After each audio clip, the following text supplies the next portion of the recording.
The story of the Gita is the story of Indian civilization itself. We know the Gita as Krishna's counsel to Arjuna on the battlefield of Kurukshetra. But was it Krishna who created it? Or was it poet Vedvyas who was speaking the truth of the universe through Krishna? Does Sanjaya, who told blind King Dhritarashtra all that he saw happening in a faraway battlefield, deserve any less credit? What about all the poets and philosophers who sang, recited, wrote down or translated the Gita for people like us? This is their story, the story of the Gita. Right before the final confrontation between the Pandavas and the Kauravas, Krishna, who is the universe personified, rescues Arjuna from paralyzing doubt by giving him the essence of Vedic thought, the Bhagavad Gita. Vyas told the story of the Mahabharata to his disciple Vaishampayan, who told it to Romaharshan, who told it to Sauti, who told it to Shaunaka in the Naimish forest. 4,000 years ago, the rishis of Aryavarta composed the Rig Veda.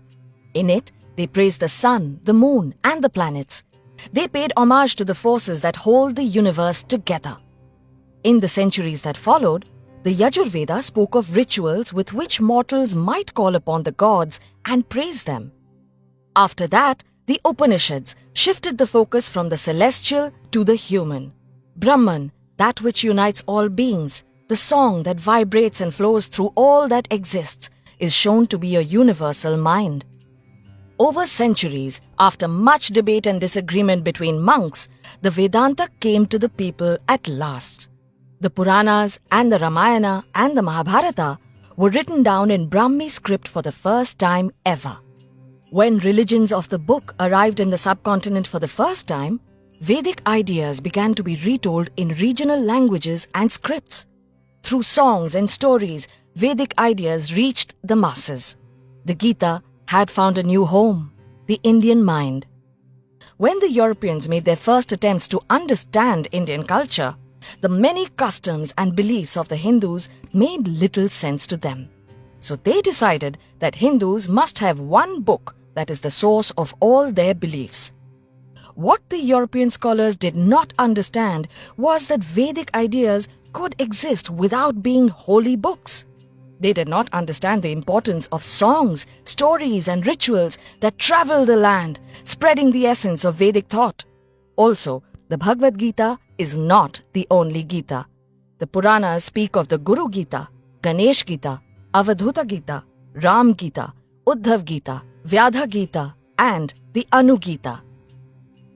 Around the time when the Roman Empire was rising in the Mediterranean, the Mahabharata was being written down in India. In a few centuries, it went from being a short tale called Jaya to being a mighty epic of 100,000 verses.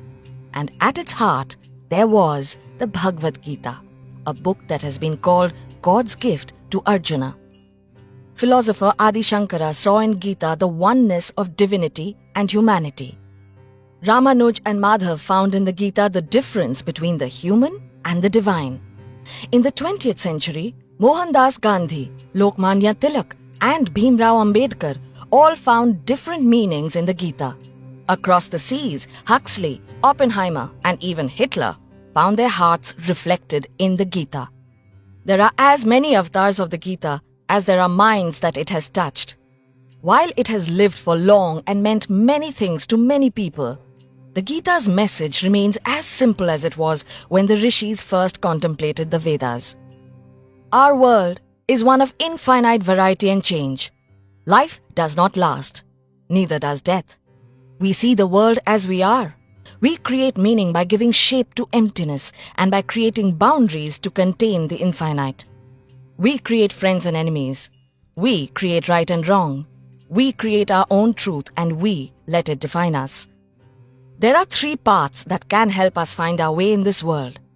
Karma Yoga, the path of action and acceptance.